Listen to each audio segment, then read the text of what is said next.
L'édito de Djemeldine Benchenouf. Salam alaikum, Zulfilaoun, bonsoir.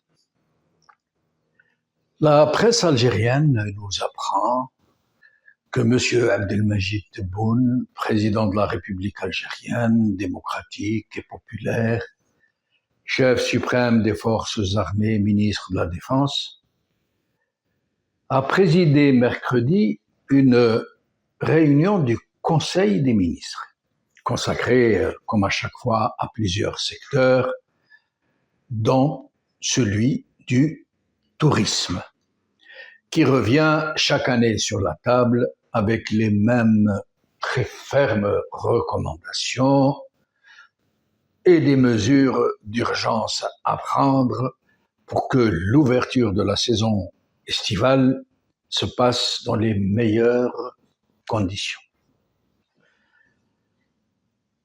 Et comme avant chaque ouverture de la saison estivale, ce sont les mêmes poncifs qui reviennent, qui resteront lettre morte, bien sûr, comme les autres années, comme d'habitude. L'essentiel est dans la participation, n'est-ce pas? Al-Muhim, al-Musharaka. Alors, et avant de revenir sur le sujet, vous êtes-vous demandé pourquoi le chef de l'État préside-t-il quasi systématiquement tous les conseils des ministres? Pourquoi? À quoi sert alors le Premier ministre? Et puis surtout, c'est quoi cette bague de Salomon, Khatem Sidna Suleiman, de Amham Tebboune, qui croit et qui veut faire croire surtout qu'il lui suffit d'ordonner qu'un problème se règle pour qu'il se règle tout aussitôt. Kun fayakun. Nous manquons de lait en poudre, alors j'ordonne le lancement d'une exploitation laitière de 100 000 hectares à Adrar. En signalant au passage, et que ça reste entre nous, qu'Adrar est au grand sud, dans un climat sec et désertique, alors que la condition première de l'élevage de vaches laitières est la présence très intense de fourrage vert, l'hashish. Mais c'est une bagatelle. Pour Amham Tebboune, ce n'est pas une bande de gazon qui va l'arrêter. Le pays souffre d'une grave carence en eau potable et en eau d'irrigation. Alors j'ordonne le dessalement d'eau de mer avant la fin 2024. Et toujours entre nous, et promettez-moi que ça ne sort pas d'Alger, le président Tebboune a ordonné le dessalement d'eau de mer avant la fin de 2024 de 1,3 milliard de mètres cubes par jour. Et il en a même fait l'annonce du haut de la tribune de l'ONU. Soit dit toujours entre nous, 1,3 milliard de mètres cubes par jour, c'est 30 fois la production mondiale. 30 fois, pas le double, pas le triple, pas 10 fois. 30 fois la production du monde entier en eau de mer. Le comble est que cela n'a pas provoqué plus de clameurs, ni dans la presse, ni dans la pseudo-opposition, ni dans l'opinion publique. Comme si, maintenant on accepte tout venant de M. Tebboune. Il peut dire ce qu'il veut. L'Algérie est le plus grand importateur de blé au monde. Soit. Alors, j'annonce solennellement au secrétaire d'État américain que l'Algérie peut produire facilement 30 millions de tonnes de blé par an. Autrement dit, qu'elle va se hisser au 5e rang mondial avant le Canada. Notre secteur de la santé est naufragé? Soit. Alors je décide qu'il est le meilleur du Maghreb et d'Afrique, que ça plaise ou non. Et je m'arrête là parce que je pourrais y passer la semaine. Vous le savez très bien, vous qui l'entendez tous les jours. Il n'y a plus de communication du président Tebboune sans qu'il ne nous lâche une bombe du même genre. Qu'il ne nous annonce qu'il a décidé de réaliser ceci ou cela, qu'il a ordonné de faire ceci ou cela, autant de prodiges et de miracles généralement jamais vus dans l'histoire du monde. Mais comme il a la bague de Salomon, alors revenons à ce Conseil des ministres et à ce volet du tourisme. Peut-être faut-il rappeler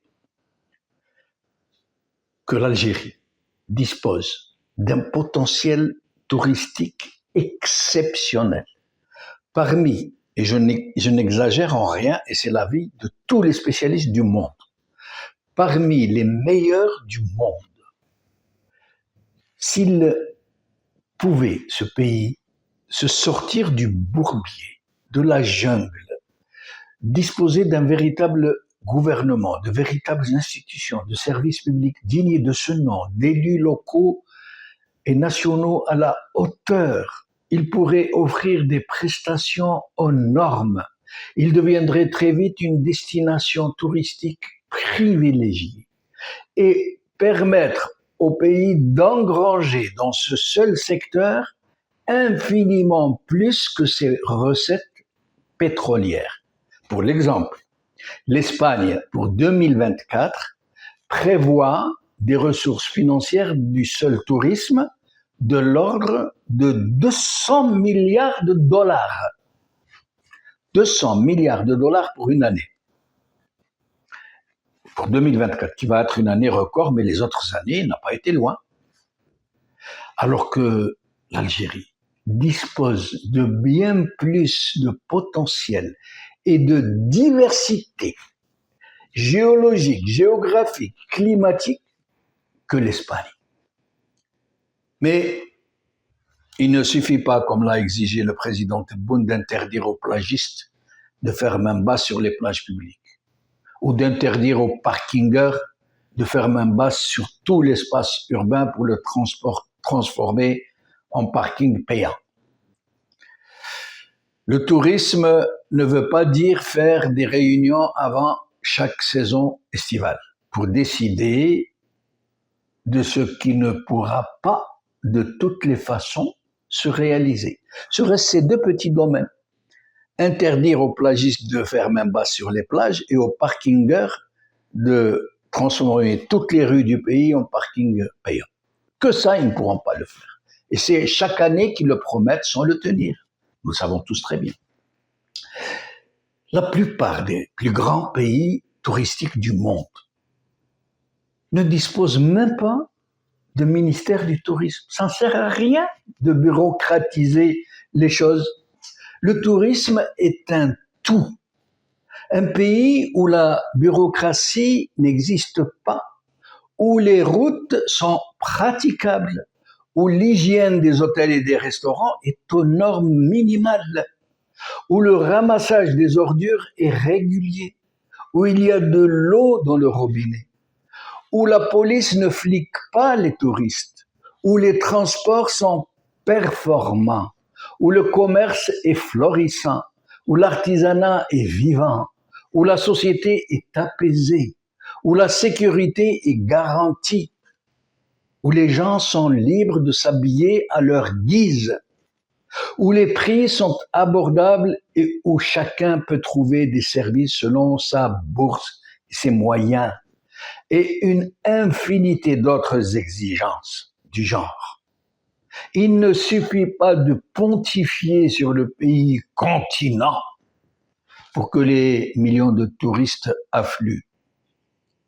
Mais en attendant, peut-être et pour commencer, le président Tebboune pourrait peut-être user de sa bague de Salomon pour que nous ayons enfin dans tout le pays, dans toutes nos rues, des toilettes publiques. Juste des toilettes publiques. Comme l'avait dit Siborgar Bira. بقاو على خير.